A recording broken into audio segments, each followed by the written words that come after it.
Rabiun. Yang terhormat Bapak Ibu Dewan Guru SMK Negeri 1 Kuningan, maka acara diseminasi budaya positif yang akan disampaikan oleh Ibu Dewi Cahyani SPD. Sebelum memulai acara ini, marilah kita bersama-sama membaca basmalah. Bismillahirrahmanirrahim. Untuk acara selanjutnya yaitu menyanyikan lagu Indonesia Raya. Kepada Bapak Ibu hadirin, dipersilakan untuk berdiri bersama.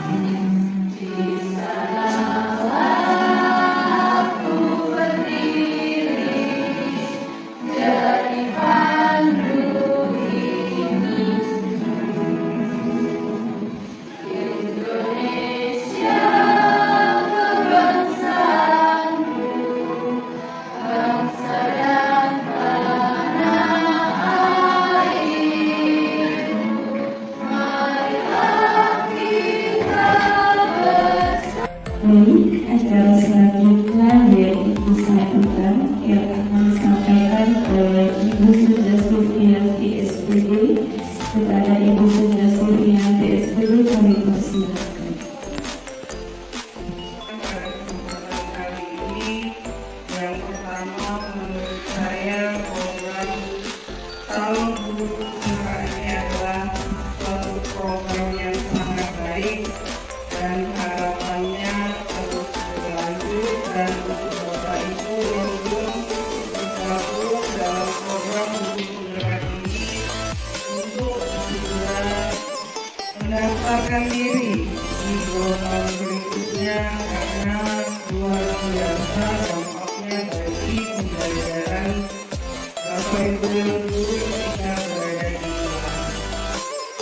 Dan dalam kesempatan itu juga saya ucapkan selamat kepada Ibu Dewi yang saat ini sedang mengikuti calon guru penggerak angkatan 11, di mana dalam harapannya melalui calon guru penggerak atau bahkan guru penggerak yang ada di SMK Negeri 1 Kuningan ini dapat menularkan ilmu, pengetahuan dan juga pengalamannya kepada Bapak Ibu yang lain, sehingga pada akhirnya dapat memajukan dan meningkatkan kualitas pembelajaran yang ada di SMK Negeri 1. Baik, terima kasih atas sambutan dari Ibu Sunda Sufianti SPD. Acara selanjutnya yaitu pemaparan materi oleh calon guru penggerak kepada Ibu Dewi Cahyani SPD dipersilakan. Terima kasih atas waktunya. Selamat siang Bapak Ibu. Selamat siang. Sebelum mengawali kegiatan hari ini, kita speaking dulu.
yang ada di SMK Negeri 5 Belajar.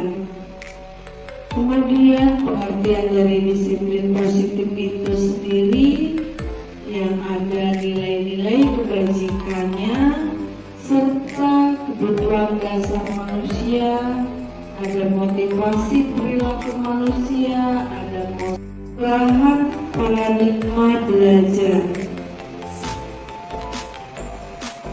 Di sini kita dalam pembelajaran dengan paradigma baru itu merupakan pembelajaran yang dirancang berdasarkan prinsip diferensiasi sehingga murid belajar sesuai dengan kebutuhannya berdasarkan tahap perkembangan sesuai dengan teori psikologi modern untuk mewujudkan profil pelajar Pancasila, di mana profil pelajar Pancasila itu ada 5, Bapak Ibu. Yang pertama, beriman bertakwa kepada Tuhan Yang Maha Esa dan berakhlak mulia. Yang kedua adalah berkebinekaan global. Yang ketiga, bergotong royong. Yang keempat, kreatif, bernalar kritis dan mandiri. Disiplin positif tentunya kita sudah seringkali mengenal kata disiplin. Kira-kira bisa bantu saya mungkin disiplin itu apa? Karena sudah sering sekali ya Bapak Ibu ya. Tuhan, siapa yang bisa bantu saya? Silakan. Baik Ibu, silakan Ibu. Di sini disiplin itu berarti kita sesuatu yang harus dan wajib dilaksanakan sesuai dengan aturan yang berlaku. Betul sekali, sesuatu yang wajib dan harus kita laksanakan sesuai dengan aturan yang berlaku dimanapun itu berada. Ada yang lain Ibu?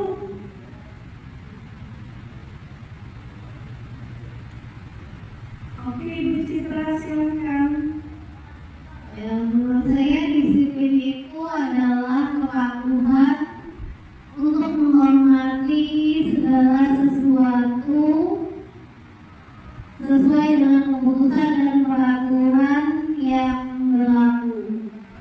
Baik sekali, terima kasih Bu Ibu atas pendapatnya.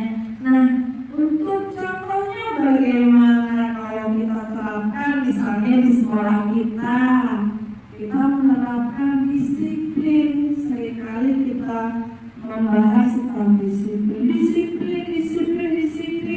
Contohnya bagaimana? Mungkin Ibu silakan, Ibu Susanti.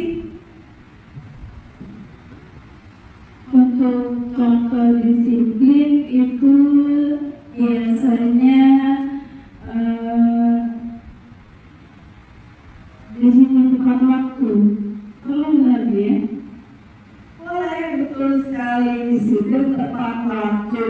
Karena di sekolah kita juga ada aturannya, kita masuk pukul 7.15. Berarti sebelum 7.15 kita sudah bisa hadir di sekolah. Itu salah satu contoh disiplin. Ada yang lain Ibu? Banyak sekali contohnya di sekolah kita. Mengumpulkan tugas.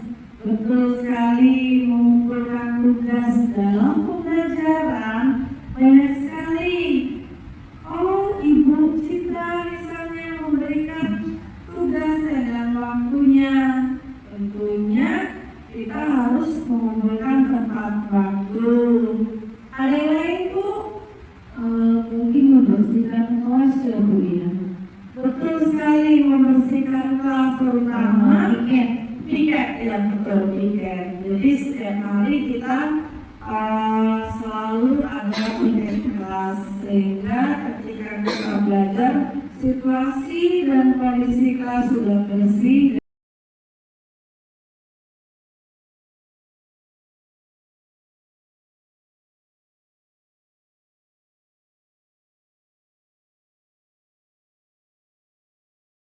Mengenai disiplin positif, disiplin berasal dari kata disiplin yang artinya belajar.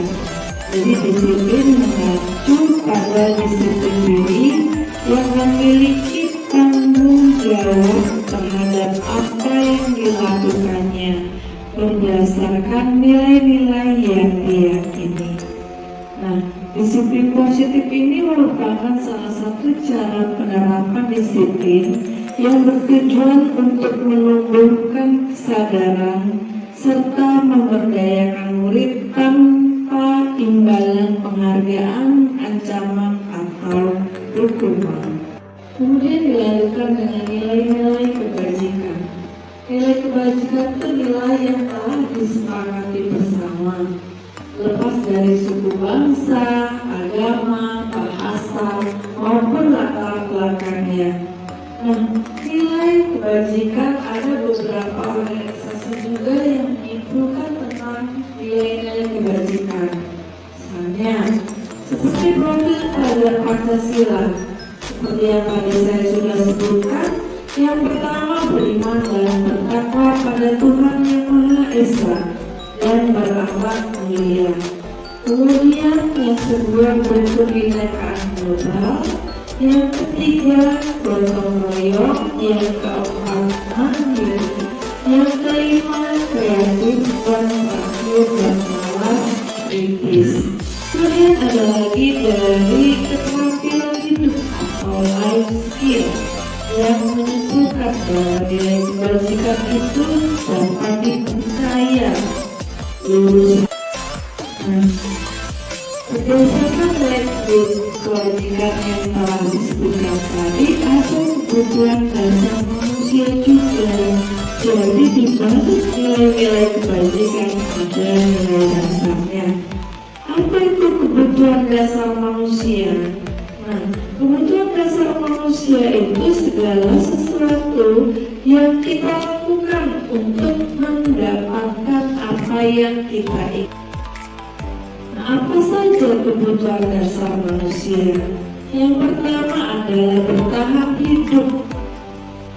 Contohnya, makanan yang sama, pakaian, tempat tinggal, keamanan, dan kesehatan.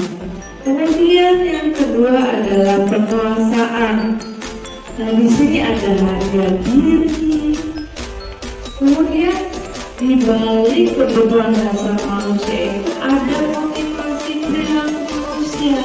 Nah, motivasi ini ada dua ya Bapak Ibu, ada motivasi ekstrinsik dan intrinsik. Yang intrinsik yang bagaimana? Nah, ini utama, yaitu kita mengharapkan adanya penghargaan atau imbalan dari orang lain, dan untuk menjadi orang yang mereka inginkan dan menghargai diri sendiri dengan nilai-nilai yang baik. Kemudian motivasi perilaku manusia. Motivasi perilaku manusia tadi ada 3 nilai, yaitu yang hubungan, konsekuensi, dan retribusi. Hukuman itu apa? Hukuman itu tidak berencana ya Bapak Ibu. Misalnya ada anak yang terlambat, kita tidak tahu bahwa apa yang terjadi ketika anak itu berangkat sekolah dan ternyata terlambat sampai ke sekolah, dan sampai sekolah mendapat hukuman. Karena apa? Ya karena tindakannya yang tidak terencana tadi. Saya yakin anak-anak kita juga tidak ada yang ingin datang terlambat atau datang terlambat dengan direncanakan. Saya rasa tidak ada. Kemudian konsekuensi. Nah, karena tadi datang terlambat, konsekuensinya ada sesuatu. Ya, apakah itu? Tergantung dari kesepakatan yang telah disepakati bersama atau sesuai dengan aturan di sekolah. Kemudian restitusi. Nah, pada proses restitusi ini adalah proses menciptakan kondisi bahwa bagi murid untuk memperbaiki kesalahan proses kolaboratif yang mengajarkan murid untuk mencari solusinya sendiri. Kemudian di sini ada 5 posisi kontrol. Yang pertama adalah penghukum, yang kedua penonton, yang ketiga teman, yang keempat pembuat rasa bersalah, dan yang terakhir adalah manajer. Bagaimana contoh dari penerapan 5 posisi kontrol yang telah saya sebutkan tadi? Contohnya misalnya ada kasus, ada siswa yang ketik teman. Nah, di sini ada kalimat, ayo dong ikuti aturan sekolah. Tolong bantu ibu ya sekali ini. Ya sudah, tidak apa-apa. Lain kali jangan sampai berbuat seperti ini lagi ya. Nah, itu adalah posisi guru sebagai teman. Kemudian untuk pemantau, guru sebagai pemantau, ada kalimat seperti ini. Kamu sudah melanggar peraturan sekolah. Kamu tahu konsekuensinya. Nah, setelah ini kamu beri atributnya ke koperasi dan jangan diulangi lagi. Itu adalah kalimat untuk seorang guru yang ada di posisi sebagai pemantau. Kemudian yang terakhir adalah manajer. Di posisi manajer ini adalah posisi yang paling bijaksana. Nah, di posisi manajer ini ada kalimat bertanya, apakah kamu tahu kesalahanmu? Kira-kira bagaimana kamu memperbaiki kesalahanmu? Nah, itu tadi posisi kontrol ya. Nah, sekarang ada keyakinan kelas. Mengapa sih kok keyakinan kelas? Mengapa tidak peraturan kelas? Karena adanya keyakinan kelas itu penting untuk terbentuknya budaya positif. Bagaimana mewujudkan sebuah keyakinan kelas yang efektif? Nah, suatu keyakinan akan lebih memotivasi seseorang dari dalam atau memotivasi secara intrinsik seseorang akan lebih tergerak dan bersemangat untuk menjalankan keyakinannya. Karena dia lebih yakin, jadi dia lebih bersemangat untuk mengikuti peraturan atau keyakinan yang telah disepakati bersama.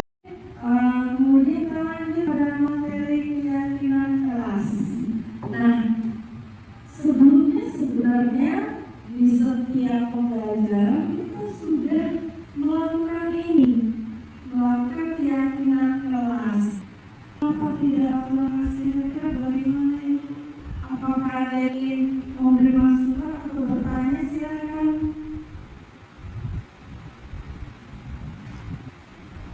Oke, Ibu Santi, apa sih Bu bedanya kesepakatan kelas dengan keyakinan kelas? Baik, apa bedanya kesepakatan kelas dengan keyakinan kelas? Ada yang kira-kira ada yang mau bantu saya? Atau langsung saja ya. Jadi ini Bu, biasanya ketika kita memulai pelajaran atau di awal pembelajaran kita selalu ada kesepakatan kelas yang harus kita sepakati. Misalnya, ketika kita masuk di jam pelajaran kita, itu kita harus tepat waktu. Kita sepakati bersama anak-anak. Kemudian di dalam kelas kita tidak boleh membuang sampah sembarangan. Nah, itu salah satu contoh kesepakatan. Tetapi kita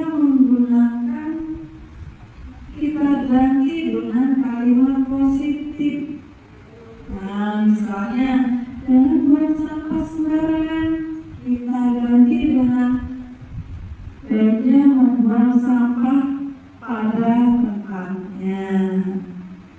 Kemudian tadi tidak boleh bermain HP. Nah, kita ganti, kita sepakati bersama bahwa tadi tidak boleh kita memainkan HP saat pembelajaran.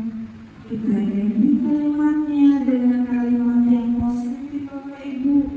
Misalnya menggunakan HP ketika diperlukan pada saat pembelajaran. Lalu ketika ada kesepakatan lagi, kita harus hadirnya tidak boleh terlambat. Berarti kita harus hadir tepat waktu. Nah, kesepakatan inilah yang awalnya dari kalimat negatif kita buat menjadi kalimat positif. Kemudian setelah kita sepakati ini, kita yakini bersama bahwa nantinya kesepakatan inilah akan jadi keyakinan kelas kita, supaya dalam pembelajaran kita dapat berjalan dengan lancar, tertib, dan nyaman. Begitu Ibu, kira-kira ada tanggapan Ibu, silakan. Saya pernah mendengar kata peraturan kelas. Jadi gimana itu, Bu?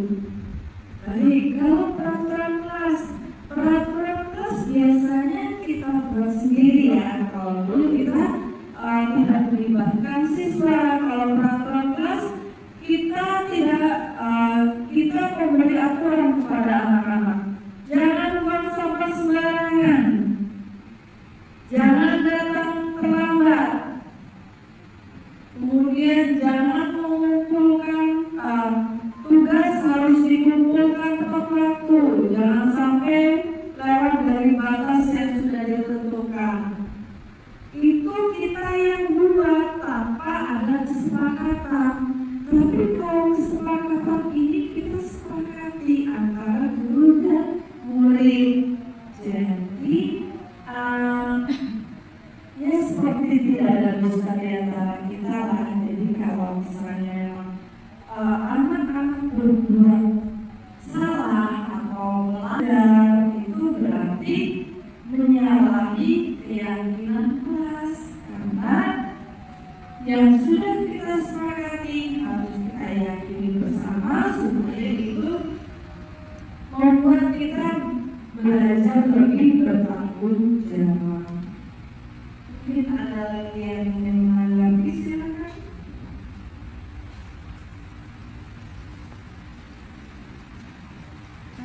Jadi kalau peraturan kelas itu biasanya ada hukuman ya, Bu ya, di dalam kelas itu kalau tidak mengikuti aturannya. Itu seperti apa, Bu? Betul, kalau misalnya di peraturan kelas itu kalau kita anak tidak mengikuti aturan kelas, biasanya kita menghukum. Tapi kalau kesepakatan atau keyakinan kelas, ini kita tidak ada hukuman, tapi kita tanyakan kembali. Nah, di sini nanti ada materinya ya, kita ada materi segitiga restitusi, nanti ada contohnya juga. Kemudian nanti akan diperjelas dengan segitiga restitusi. Baik, ada lagi yang lain tentang keyakinan kelas, kesepakatan kelas, hukuman. Mungkin ada yang lain yang ingin ditanyakan, silakan.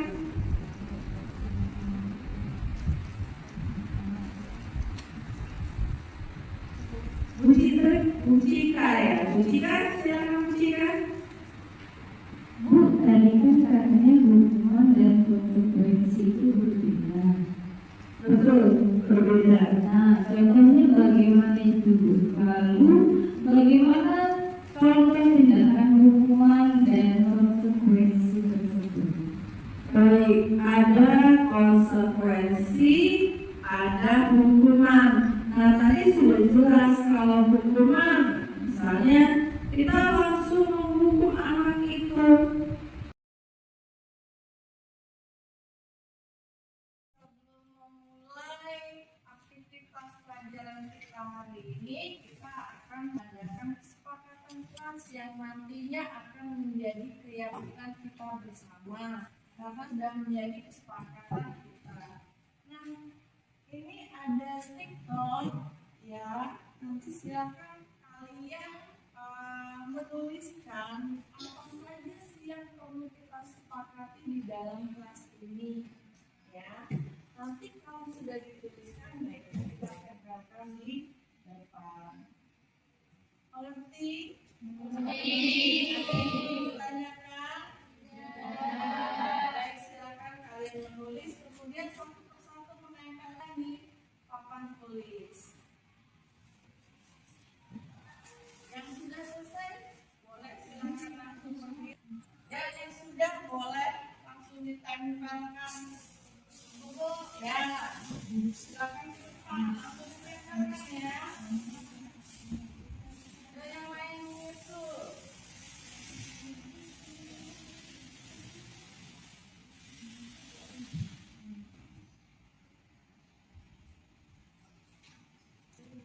Di sini boleh lebar.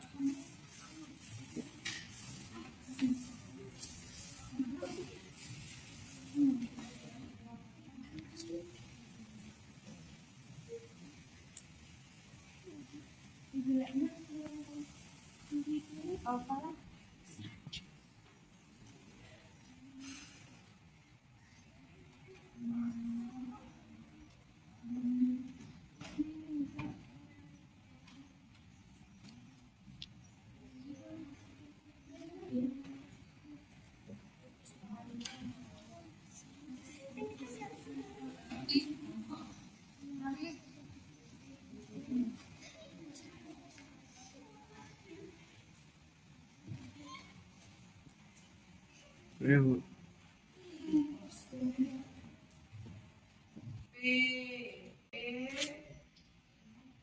Kemudian ini tidak boleh main HP,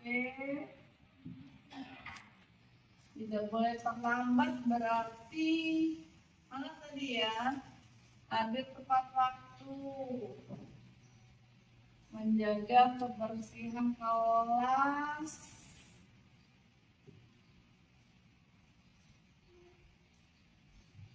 ini ya, piket bersama. Kemudian guru yang telat lebih dari 30 tidak boleh masuk kelas. Wah, keren nih. Emang berani? Berani nggak? Menaruh sepatu pada tempatnya, jagalah kebersihan. Sama aja jaga kebersihan. Terus naruh sepatu pada tempatnya, ini kebalik tulisnya. Tidak boleh saling membuli, ini saling menghargai.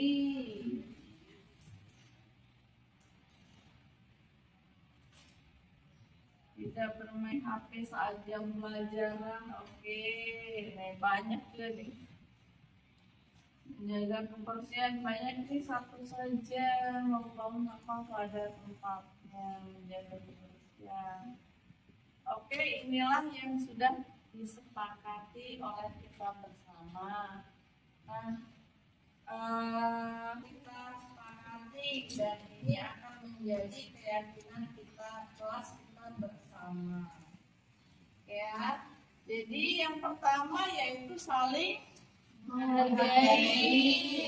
Yang kedua saling menyayangi. Kemudian makan di tempat yang telah disediakan.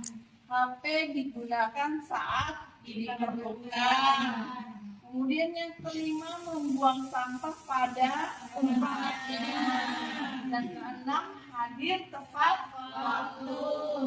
Yang ketujuh berdoa sebelum dan sesudah belajar. Yang kedelapan piket bersama. Yang ke-9, sepatu diletakkan pada tempatnya. Sudah yakin dengan kesepakatan ini? Sudah. Bisa kita sepakati? Bisa. Bisa kita yakini menjadi keyakinan kelas kita bersama? Bisa. Baik, terima kasih. Inilah kesepakatan kelas kita yang akan menjadi keyakinan yang akan kita yakini. Maksudnya adalah segitiga restitusi. Apa itu segitiga restitusi? Nah, segitiga restitusi itu merupakan proses dialog yang dijalankan oleh guru supaya menghasilkan murid itu mandiri dan bertanggung jawab. Ada tahapan dari segitiga restitusi. Yang pertama adalah menstabilkan identitas. Kemudian yang kedua, validasi tindakan, dan yang terakhir adalah mengadakan keyakinan. Nah, bagaimana contohnya dalam menstabilkan identitas? Ini ada kalimatnya. Jadi menstabilkan identitas itu berdasarkan prinsip membuat kesalahan itu bagian dari proses pembelajaran. Jadi salah tentunya salah. Kemudian yang kedua adalah validasi tindakan.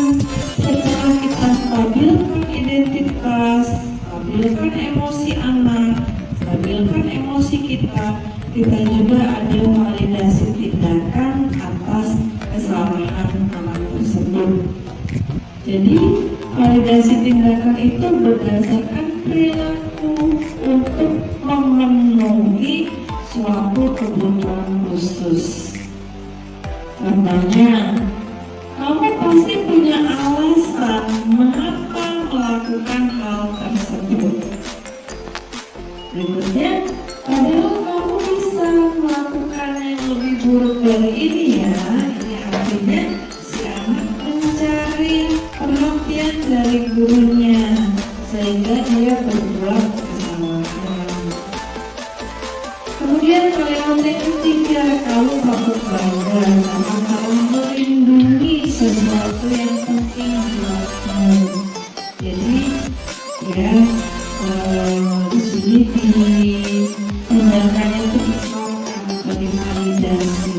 Yang terakhir, kamu melakukannya karena mempertahankan sesuatu yang penting bagimu. Kemudian pada tahapan terakhir yaitu menanyakan keyakinan.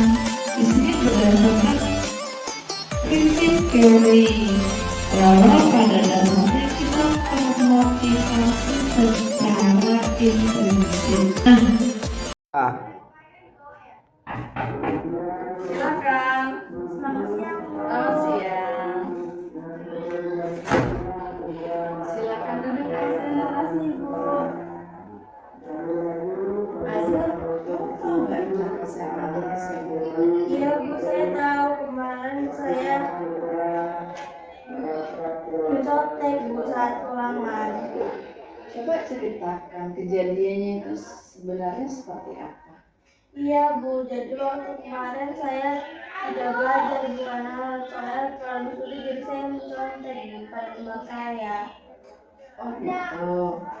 Gini Azza, saya yakin tidak ada manusia yang sempurna. Saya juga sama. Kamu juga pasti termasuk yang tidak sempurna. Kita semua nggak ada yang sempurna ya. Kamu sudah baik mau mengakui kesalahan yang sudah kamu perbuat. Iya Bu, kemarin pelajarannya sangat sulit, makanya saya mencontek lalu saya mengaku pada Ibu. Karena pelajarannya sulit, jadi kamu jadi kamu mencontek.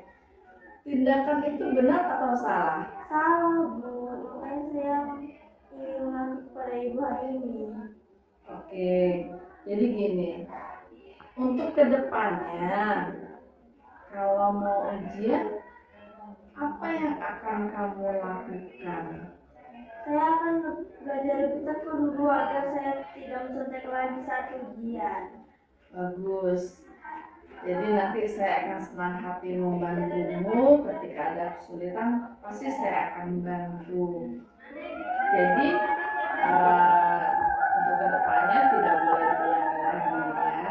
Iya, Bu.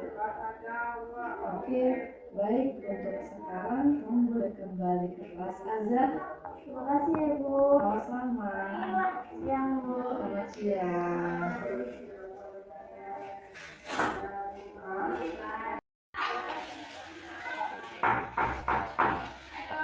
Silakan masuk. Permisi Bu. Iya, silakan masuk. Selamat siang Bu. Selamat siang. Duduk dulu.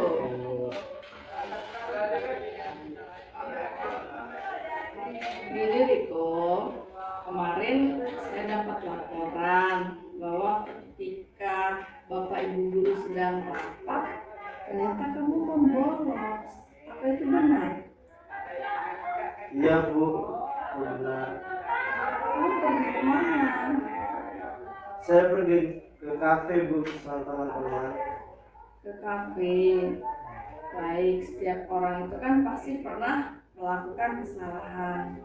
Coba kamu pikir, ke kafe itu kamu ngapain? Apakah ada manfaatnya? Gak ada Bu. Lalu membolos kemarin yang kamu lakukan itu benar atau salah? Salah Bu. Saya sudah melanggar peraturan dan membuat Ibu cemas. Kenapa kamu membolos? Kemarin saya bosan Bu di kelas. Kemudian ada teman yang mengajak untuk membolos. Nah, sekarang kamu sudah sadar belum? Apakah masih mau membolos lagi? Sudah Bu, saya tidak akan membolos lagi. Saya minta maaf Bu. Baik, Riko, untuk kedepannya, apabila Bapak Ibu guru sedang rapat, apa yang akan kamu lakukan? Apa yang kamu lakukan untuk memperbaiki kesalahan kamu?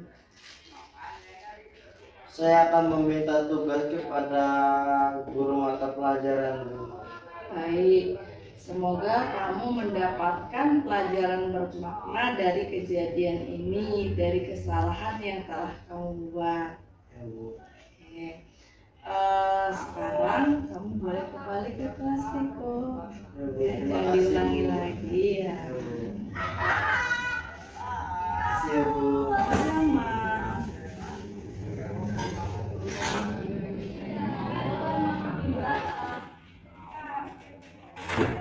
Jadi sekian disiplin positif yang sudah diterapkan, saya kembali ya bahwa makna disiplin itu belajar kontrol diri. Demikian presentasi dari saya. Mudah-mudahan acara demi acara telah kita lalui. Marilah kita tutup acara ini dengan mengucap hamdalah. Alhamdulillah.